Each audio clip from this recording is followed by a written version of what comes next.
Hi, I'm Dr. Lavanya Narra. I'm working as a consultant interventional cardiologist at KIMS Hospitals, Kondapur in Hyderabad, Telangana.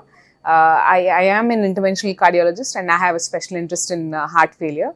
I'm very grateful for the HFAI 2025 for, organizers for giving me this opportunity to be a part of this wonderful academic gathering. So my topic, what I presented here was atrial functional mitral regurgitation. So in the growing era of heart failure with preserved ejection fraction and atrial fibrillation, atrial functional MR is something which we are going to see much more in the near future.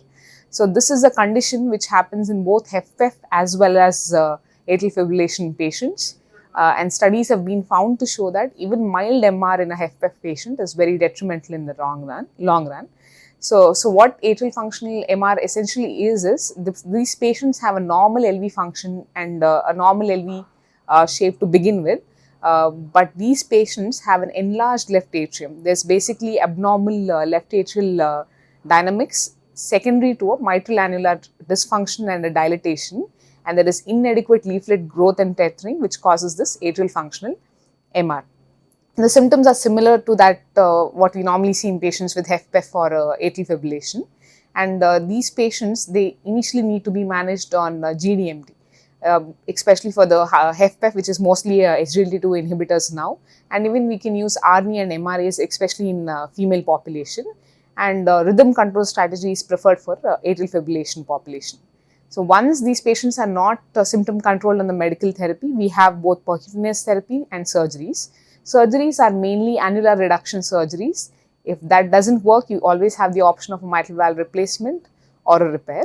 And there are a lot of transcutaneous options coming up for the AFMR. That is mainly a TEER, that is a transcatheter H2H repair. We usually use our mitra clips, or there's some studies on Pascal as well.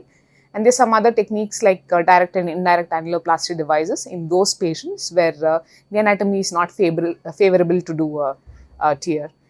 So mainly most of the guidelines tell us that patients symptomatic, you start with medical therapy, then you go on up to treating them with the rhythm control strategies for AF. That doesn't work, the patient is still symptomatic, you always give them the option of surgery versus transcutaneous therapy. So yes, AFMR is a distinct form of secondary MR, which is a type 1 Carpentier classification, and HFpEF and AF are the most common etiologies, and it's the annular dysfunction which we have to pay attention to and probably look at the LA dynamics as well. So it's a new and growing topic of interest, and I think everyone should be aware of this.